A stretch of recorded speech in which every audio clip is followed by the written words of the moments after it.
গণতন্ত্রের ধোয়া তুলে বাকশাল মনে মনে দুর্নীতির বেড়া জালে দেশ কাছে রসাতলে। মাননীয় স্পিকার, বক্তব্যে দ্রব্যমূল্যের ঊর্ধ্বগতি, আইন শৃঙ্খলা পরিস্থিতির অবনতি, শেয়ার বাজার কেলেঙ্কারি, গ্যাস পানি বিদ্যুতের অভাবে দুর্বিষহ মানুষের জীবনের কথা নেই। বর্তমান সরকারের নেতৃত্বে সংবিধান ক্ষতবিক্ষত হয়েছে, সার্বভৌমত্ব রক্তাক্ত হয়েছে। ভারতীয়দের কাছে ফেলানি সহ অসংখ্য বাংলাদেশিদের জীবন দিতে হচ্ছে প্রতিনিয়ত। সীমান্ত অরক্ষিত, মাদকে আস্ত্রে দেশ ছেয়ে গেছে। বাংলাদেশি ছিটমহলগুলোতে ভারতীয় পতাকা উঠেছে। রাষ্ট্রপতির বক্তব্যে এই সমস্ত সত্য তথ্যের উপস্থাপন না থাকার কারণে মাননীয় স্পিকার, আমি তাকে ধন্যবাদ দিতে পারছি না বলে দুঃখ প্রকাশ করছি। আমাদের সীমান্তের ভাই বোনদের জন্য আমাদের অনুভূতি হচ্ছে এরকম, আমাদের ভাই বোনেরা বর্ডারে বাস করে, বিএসএফ এর গুলিতে প্রতিনিয়ত মরে। আমরা বলি ওরা মানুষ, ওরা বাংলাদেশি, আর বাংলাদেশ সরকার বলে ওরা সীমানার কাকচিল, মরলে ক্ষতি নেই খুব বেশি। বন্দুকের নলার হাতের নিশানা সচল রাখবে যদি করি লাশের ঠিকানা। এই ভারতের বন্ধুত্ব, এই ভালোবাসা, অন্ধ ভালোবাসার নেত্রী হাসিনা সর্বনাশা। আমার বক্তব্যের শুরুতে আমি গভীর শ্রদ্ধা চিত্তে স্মরণ করি সার্ক সম্মেলনের উদ্যোক্তা, জোট নিরপেক্ষ আন্দোলনের প্রবক্তা, জাতীয়তাবাদের স্থপতি, বহুদলীয় গণতন্ত্রের প্রবক্তা এবং কালুরঘাট বেতার কেন্দ্রের স্বাধীনতার ঘোষক শহীদ রাষ্ট্রপতি জিয়াউর রহমানের আত্মার প্রতি শ্রদ্ধা নিবেদন করে আমি আমার বক্তব্য শুরু করছি। আমি আমার হৃদয়ের সমস্ত অনুভূতি আমার প্রাণের চেয়ে প্রিয় নেত্রী, যিনি রাজনীতির জীবনের শুরুতেই 9টি বছর স্বৈরাচার বিরোধী আন্দোলন করেছিল, বাংলাদেশের মানুষকে সংবিধান, গণতন্ত্র, ভোটের অধিকার দিয়েছিল, তাই তো বাংলাদেশের মানুষ তাকে আপসহীন নেত্রী খেতাবে ভূষিত করেছিল। আপনাদের নেত্রী সেদিন বসুনিয়া দীপালি শাহ, জয়নব জিহাদ, ডাক্তার মিলনের রক্তের সঙ্গে বেইমানি করার জন্য জাতীয় বেইমান খেতাবে ভূষিত করেছিল। মাননীয় স্পিকার, দেশনেত্রী বেগম খালেদা জিয়া জীবনে প্রথম প্রধানমন্ত্রী হয়ে সংসদীয় পদ্ধতির শাসন ব্যবস্থা উনি প্রবর্তন করেছেন। 111-এর রক্তচক্ষু উপেক্ষা করে বিদেশের মাটিতে না যেয়ে সপরিবারে জেল খেটেছে। আমি আমার সেই প্রিয় নেত্রীকে বলতে চাই যে আমার নেত্রী অশুভ শক্তির কাছে জীবনের কখনো মাথা নত করেনি। আমি কৃতজ্ঞতা প্রকাশ করি আমার সেই প্রাণের চেয়ে প্রিয় নেত্রীর প্রতি। আমরা যখন এই অধিবেশনের প্রথম পার্লামেন্টে যোগ দিলাম, গভীর দুঃখের সঙ্গে রক্ষা করলাম মাননীয় স্পিকার যে একজন সরকার দলীয় সদস্য বক্তব্য রাখতে যে রাষ্ট্রপতি জিয়াউর রহমান সম্পর্কে কটূক্তি করল। আমি তীব্র ভাষায় প্রতিবাদ করি, তার সম্পর্কে আমি বেশি কিছু বলতে চাই না, শুধু এটুকুই বলবো, কয়লা ধুলে ময়লা যায় না, না মরলে স্বভাব যায় না। স্বৈর শাসকের সময় উনি এক সময় জেলখানায় গিয়েছিলেন, জেলখানা থেকে মুক্তির পথ হিসেবে তার সুন্দরী স্ত্রী লায়লাকে উপঢৌকন হিসেবে স্বৈর শাসকের কাছে উপহার দিয়েছিল। এই উপহারে স্বৈর শাসক এত সন্তুষ্ট হয়েছিল যে তাকে শুধু জেলখানা থেকে মুক্তই করেনি, 86-র পার্লামেন্টে লায়লাকে এমপি পর্যন্ত বানিয়েছে। মাননীয় স্পিকার, আপনার প্লিজ শুনেন, আপনার কথা আর একটু মার্জিত ভাবে বলার চেষ্টা করেন। এগুলি আক্রমণাত্মক হয়ে যাচ্ছে, এটা আনএক্সপেক্টেড বলেন আপনি, কিন্তু বারবার প্লিজ, আবার বারবার যদি আপনি এই ধরনের করেন তাহলে কিন্তু আমি মাইক বন্ধ করে দেব।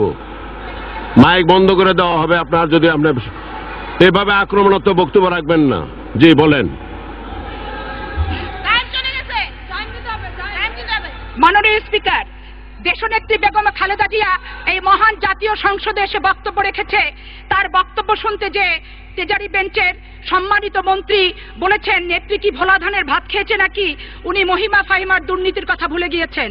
মাননীয় নেত্রী, আপনার প্রতি শ্রদ্ধা নিবেদন করে বলতে চাই, দেশনেত্রী বেগম খালেদা জিয়া 1972 সালের থেকে আজকের দিন পর্যন্ত বাংলাদেশে যত নারী লাঞ্ছিত হয়েছে, যত নারী নির্যাতিত হয়েছে, কোন নারীর কথা বলেনি, কোন নারীর নামটি পর্যন্ত ওনার স্মরণ থেকে কিন্তু ভুলে যায়নি। ভুলে গিয়েছেন আপনি 6 বছরের শিশু তানিয়ার কথা, ছাত্রলীগের কর্মীদের দ্বারা ধর্ষিত হয়ে রক্তাক্ত হয়ে গিয়েছিল। ভুলে গিয়েছেন আপনি 62 বছরের খাদিজার কথা, হাইকোর্টের বারান্দায় যুবলীগের কর্মীরা তাকে ধর্ষণ করেছিল।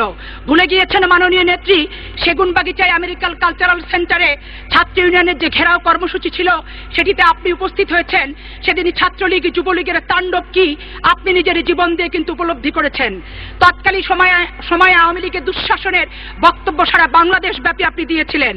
কিন্তু আপনার কি মনে আছে মাননীয় নেত্রী 1974 সালে 3রা মার্চ ডাকসু ভবনের সামনে বক্তব্য দিতে যে বলেছিলেন লুটপাট, স্বজনপ্রীতি, রিলিফ চুরির রেকর্ড সৃষ্টি করেছে এই আওয়ামী লীগ।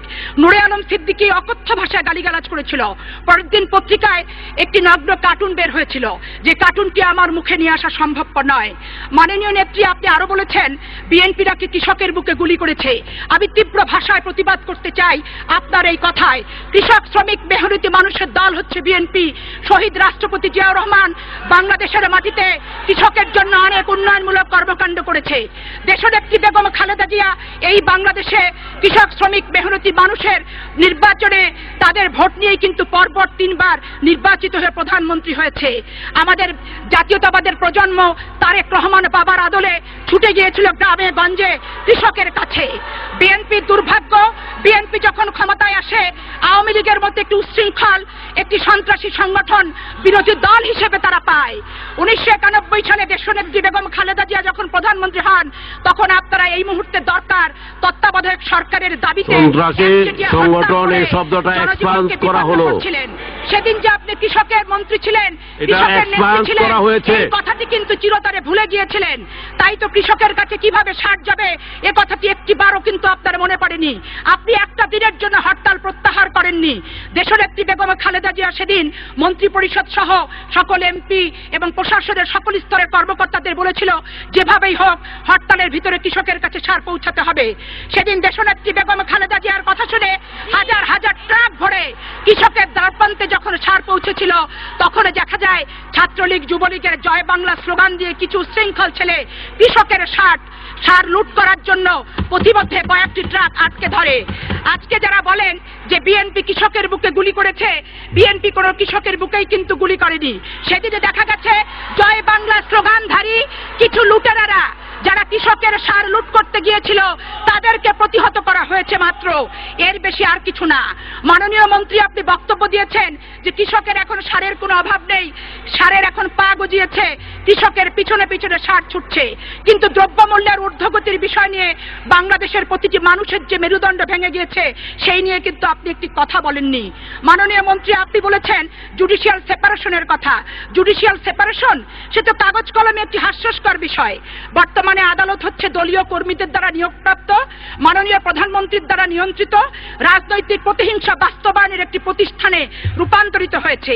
আমি আর সেই প্রসঙ্গে যাচ্ছি না। মাননীয় স্পিকার এই পার্লামেন্টে দাঁড়িয়ে রাষ্ট্রপতির ভাষণে বক্তব্য রেখেছেন আইন প্রতিমন্ত্রী সহ সরকার দলীয় সংসদ সদস্যরা প্রত্যেকে একটি কথা বলেছেন, তারেক রহমান, আরাফাত রহমান নাকি কোটি কোটি টাকা বিদেশে পাচার করেছে।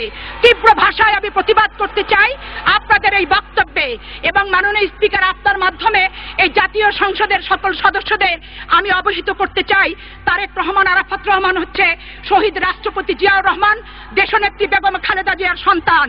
তাদের ঠিকানা হচ্ছে বাংলাদেশ। পৃথিবীর কোন দেশে তাদের সেকেন্ড হোম নেই, তাদের কোন নিকটাত্মীয় পৃথিবীর কোন দেশে বসবাস করে না এবং তারেক রহমান, আরাফাত রহমান কোন ইহুদি খ্রিস্টান রমণীকে বিয়ে করেনি। অতএব বাংলাদেশের টাকাকে বিদেশে পাচার করার কোন প্রকার প্রয়োজনীয়তা নেই।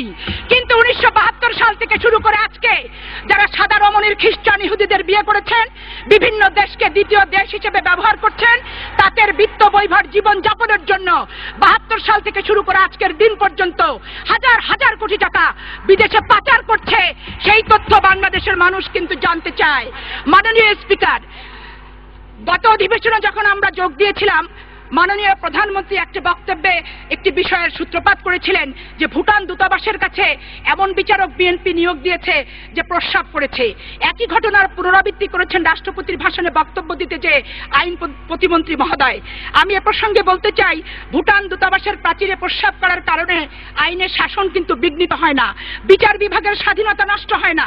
আওয়ামী লীগের সময় বিচার বিভাগ যুগশ্রেষ্ঠ দলীয়করণ ও সরাসরি নিয়ন্ত্রণের নজিরবিহীন ইতিহাস সৃষ্টি করেছে তথ্য উপাত্তের মাধ্যমে আমি মহান সংসদে উপস্থাপন করতে চাই। গোপালগঞ্জের জেলা আওয়ামী লীগের সভাপতিকে বিচারক নিয়োগ দেওয়া হয়েছে। কুষ্টিয়া জেলা আওয়ামী লীগের সাধারণ সম্পাদককে বিচারক নিয়োগ দেওয়া হয়েছে। গত আওয়ামী লীগের সেন্ট্রাল কমিটির সহসাধারণ সম্পাদককে বিচারক হিসেবে নিয়োগ দেওয়া হয়েছে। বঙ্গবন্ধু আইনজীবী পরিষদ সাধারণ সম্পাদককে অ্যাপিলেট ডিভিশনের বিচারক দেওয়া হয়েছে। বাংলাদেশ আওয়ামী আইনজীবী পরিষদের প্রচার সম্পাদককে বিচারক হিসেবে নিয়োগ দেওয়া হয়েছে। প্রকাশ্যে অপ্রকাশ্যে 6টি বিয়ে করেছে এমন ব্যক্তিকেও শুধুমাত্র ছাত্রলীগের কর্মী হওয়ার কারণে বিচারক হিসেবে নিয়োগ দেওয়া। ধন্যবাদ মাননীয় সদস্য। সম্মানিত স্পিকার, খুনের মামলার আসামিকে বিচারক বানিয়ে বিচার বিভাগকে যুগশ্রেষ্ঠ নগ্নতার ইতিহাস দিয়েছে এই সরকার। ব্রিটিশের দ্বৈত নাগরিক এমন ব্যক্তিকে বিচারক নিয়োগ করা হয়েছে পত্রিকার পাতায় প্রকাশিত হওয়ার পর সরকার নীরব ভূমিকা পালন করেছে। আজকে বিচার বিভাগের কি অবস্থা সেটি নিশ্চয় আপনার মাধ্যমে আমি মহান সংসদে তথ্যভিত্তিকভাবে উপস্থাপন করার মাধ্যমে বুঝাতে সক্ষম হয়েছি। আমরা যে কথাটি একবারও বলিনি, রাষ্ট্রপতির ভাষণে বক্তব্য রাখতে যে সরকার দলীয় সদস্যরা বারবার একটি কথা বলেছে দেশনেত্রী বেগম খালেদা জিয়ার বাড়ি নিয়ে। আজকে স্পষ্ট ভাষায় বলতে চাই, দেশনেত্রী বেগম খালেদা জিয়ার বাড়ি যদি সরকারের সম্পত্তি হয়ে থাকে, জনগণকে ফিরিয়ে দেওয়ার প্রশ্ন আসে থাকে, 32 নম্বর ধানমন্ডি ও লিজের বাড়ি, সেই বাড়িটিরও লিজ বাতিল করে অবিলম্বে সরকারকে ফেরত দেওয়ার জন্য মাননীয় স্পিকার আপনার দৃষ্টি আকর্ষণ করছি। ধানমন্ডি লেকের জায়গা দখল করে সুধা সদনের বাড়ি বানানো হয়েছে। লেকের কতটুকু জায়গা সুধা সদনের বাড়িতে আছে তদন্ত সাপেক্ষে সেই সম্পত্তি জনগণকে ফেরত দেওয়ার দাবি রাখছি। বাংলার বাড়ি পত্রিকা অফিসটিও সরকারের সম্পত্তি। এই পত্রিকার অফিসটিও সরকারের সম্পত্তি জনগণের কাছে ফেরত দেওয়ার আমি দাবি জানাচ্ছি। শেখ মুজিবুর রহমান যখন ক্ষমতায় আসে ভারতকে উপঢৌকন হিসেবে বেরুবাড়ি সেদিন দিয়েছিল। আমি আজকের এই মহান সংসদে দাঁড়িয়ে বেরুবাড়ি, তালপট্টি, অঙ্গরপোতা, দহগ্রাম ভারতের কাছ থেকে পুনরুদ্ধারের দাবি জানাচ্ছি। মাননীয় স্পিকার, মাননীয় মন্ত্রী এই সংসদে দাঁড়িয়ে বেগম খালেদা জিয়ার ইনকাম ট্যাক্সের ফাইল দেখার জন্য নির্দেশ দিয়েছিলেন মাননীয় প্রধানমন্ত্রী, অর্থমন্ত্রীকে। আমি অভিনন্দন জানাই মাননীয় প্রধানমন্ত্রী। আমি সেদিন আপনাকে ফুলের মালা দিয়ে স্বাগত জানাবো। যেদিন আজম জয় চৌধুরী, নুরে আলীর চাঁদার টাকা কোন ফাইলে আপনি তুলেছেন বাংলাদেশের মানুষের কাছে আপনি উপস্থাপন করবেন। মাননীয় নেত্রী, আপনার দুজন সংসদ সদস্য স্বীকারোক্তিমূলক জবানবন্দি দিয়ে আপনার চাঁদাবাজির কথা স্বীকার করেছে। সেই টাকা কোন পথে, কার মাধ্যমে, কোন দেশে পাঠিয়েছেন সেটা যেদিন আপনি মহান সংসদে উপস্থাপন করবেন, আমার হৃদয়ের সমস্ত অনুভূতি দিয়ে আমি আপনাকে অভিনন্দন জানাবো। চেকে প্রমাণ থাকার পরও 13 বছরের জেলের ভয়ে চাঁদাবাজি মামলা আপনি প্রত্যাহার করে নিয়েছেন। আপনার মামলা যদি আপনি প্রত্যাহার করেন, বাংলাদেশের কোন মানুষের বিরুদ্ধে মিথ্যা মামলা দেওয়ার নৈতিক অধিকার আপনার নেই। মাননীয় নেত্রী, আপনি বলেছেন 2001 সালে ক্ষমতায় আসতে পারেননি ভারতকে গ্যাস না দেওয়ার কারণে। এবার তাহলে ক্ষমতায় এসেছেন ভারতকে কি কি জিনিস দেওয়ার শর্ত করে, এটি বাংলাদেশের মানুষ জানতে চায়। বাংলাদেশের মানুষ বলে, হায়রে কপাল মন্দ, প্রধানমন্ত্রী হইয়া উনি অন্ধ, দেশ টেশ বোঝে না, বোঝে শুধু ভারতের স্বার্থ। আর ভারত বলে, টিপাই মুখের বাদ আমার অনেক দিনের স্বাদ। জনগণ কেন করে হইচই ভেবে আমি অবাক হই। ওরা কি বোঝে না আওয়ামী লীগের 14 গোষ্ঠী ভারতের কেনা? আর আওয়ামী লীগ বলে, ওই দেখা যায় ইন্ডিয়া, ওই আমাদের গা, ওইখানেতে বাস করে দিদি সোনিয়া। ধন্যবাদ মাননীয় সদস্য।